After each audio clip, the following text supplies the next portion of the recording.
Jadi RKAKL Next halaman 33 tahun 2024 sebagaimana yang pernah kami sampaikan pada beberapa waktu yang lalu, tanpa kegiatan baru, dalam hal ini adalah tanpa kegiatan Expo Osaka dan Kedirgantaraan yang pernah kami jelaskan pada waktu itu, asli dari Bappenas itu hanya 1,1 triliun 385 miliar 84 juta, turun dibandingkan anggaran tahun 2023 yaitu 1 triliun 646 miliar 59 juta.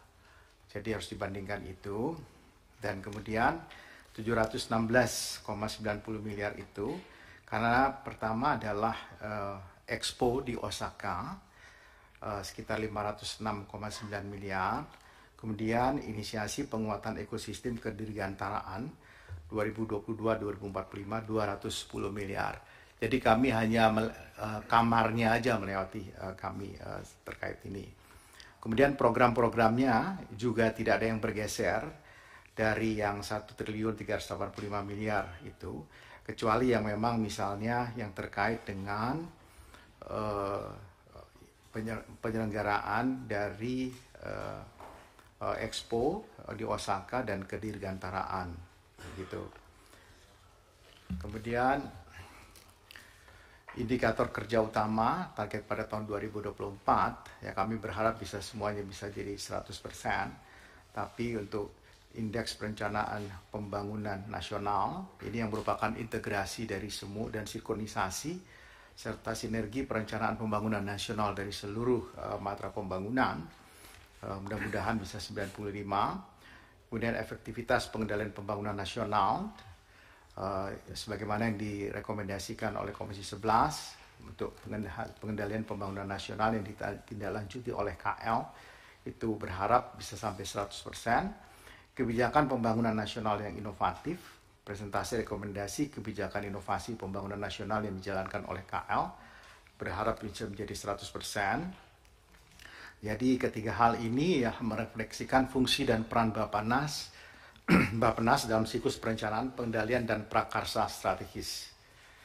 Selain itu, untuk Bappenasnya sendiri yang bersih, akuntabel, dan profesional dan didukung oleh kapabilitas SDM, pertama, kami berharap indeks reformasi birokrasi kementerian bisa di angka 87, indeks kepuasan pemangku kepentingan di bidang perencanaan pembangunan nasional, hasil survei mudah-mudahan bisa mencapai 95, dan integrasi data dan informasi perencanaan pembangunan nasional sebesar 95%. Kegiatan PHLN pada tahun 2024, jadi sumber anggaran PHLN kementerian diperlukan untuk melengkapi komplement anggaran rupiah dalam rangka memperkuat tugas dan fungsi perencanaan, pengendalian, dan enabler model pembangunan koordinasi dalam penyelesaian cross-cutting isu capacity building bagi pegawai dan lembaga. Waktu proyek ada yang mulai dari tahun 2014 sebagai Professional Human Resource Development, ada yang mulai dari tahun 2016 Flood Management and Selected River Basin. Kemudian ada juga yang terbaru untuk sampai dengan tahun 2008 Management of Coastal Protection untuk di Pulau Jawa bagian utara. Kemudian kami juga memperoleh hibah, sebenarnya kaitannya juga dengan hibah yang menyeluruh, kemudian pinjaman dari KL, kemudian kami diminta untuk memanagenya dan mengawasinya. Global Environment Facility Indonesia Sustainable Cities Impact Project untuk tahun 2023 sampai 2027. Kemudian Pro-Blue Grant, dan yang ketiga adalah Sustainable and Conversion Free Aquaculture Indonesian Seas Large Marine Ecosystem.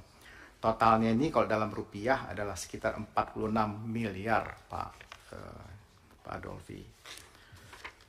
Dan tahun 2024 kegiatan prioritas berdasarkan fungsi, pertama adalah tentu rencana pembangunan tahunan nasional, penentuan angka target kemiskinan dan kemiskinan ekstrim.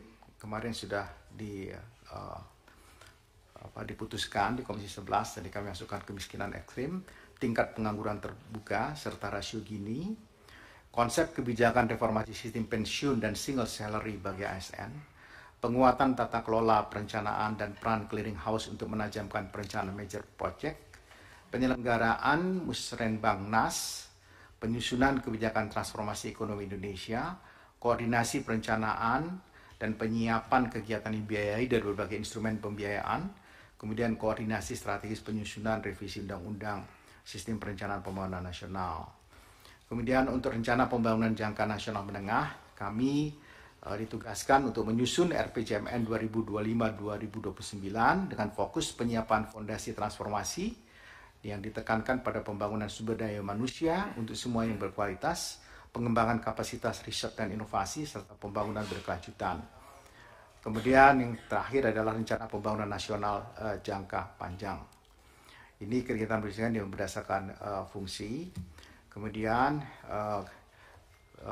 dalam fungsi perencanaannya, di fungsi pengalokasiannya, tentu pertama penguatan sinkronisasi Krishna dan Sakti, pengembangan sistem Krishna untuk RPJMN dan Krishna Renstra, integrasi pemanfaatan sumber pembiayaan alternatif non-APBN, koordinasi DAK, penyusunan pedoman pelaksanaan turunan Undang-Undang HKPD dan HKFN, fasilitasi perencanaan dan penyiapan proyek KPBU, sektor prioritas fasilitas perkotaan, market engagement proyek KPBU IKN. Ini bagian dari pengembangan IKN, sosialisasi peraturan pelaksanaan KPBU reguler dan capacity building regional, pembiayaan investasi non-anggaran, dan yang terakhir adalah perbaikan, penajaman, dan pengembangan alokasi program, dalam hal ini bantuan sosial, perluasan jaminan sosial, pemberdayaan ekonomi, peningkatan kepemilikan aset produktif, dan pelayanan dasar.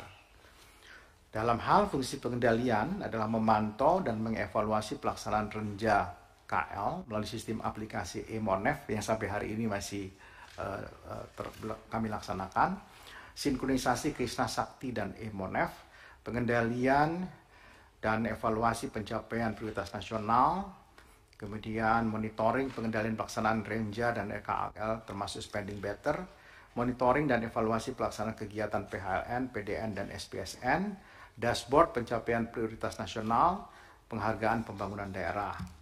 Untuk fungsi prakarsa strategis, pertama adalah kegiatan dengan hal-hal yang sifatnya penugasan khusus, penyusunan master plan pengembangan dan penataan kota kabupaten prioritas. Ini adalah dengan yang diarah direktif Presiden sebanyak 40 kota. Koordinasi strategis pengembangan Jakarta sebagai daerah khusus pasca pemindahan ibu kota negara yang sekarang sedang berlangsung. Jadi kami punya tim kerjasama dengan Pemda DKI. Penyusunan rencana aksi percepatan pembangunan Papua. Ini berkantor di kantornya Pak Wapres. Peningkatan peran serta kemitraan non-pemerintah melalui koordinasi pelaksanaan SDGs. Kami sebagai koordinator SDGs nasional.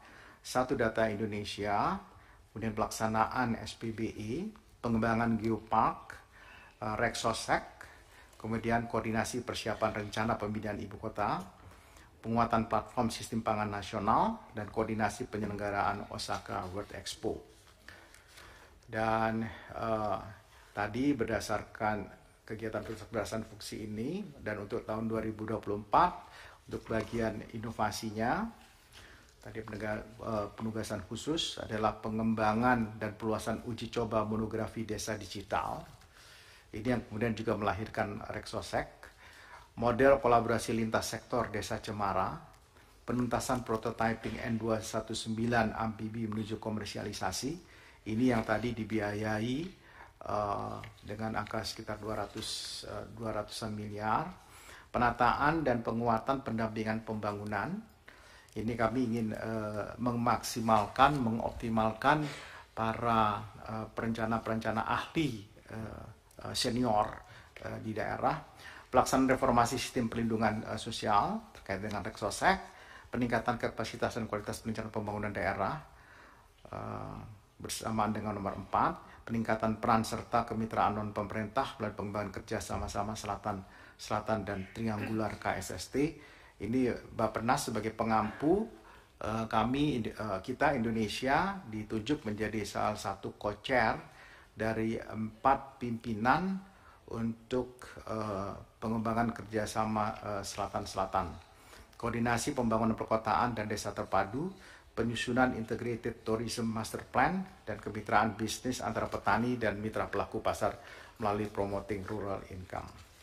Saya kira itu yang saya ingin sampaikan, Pak Ketua.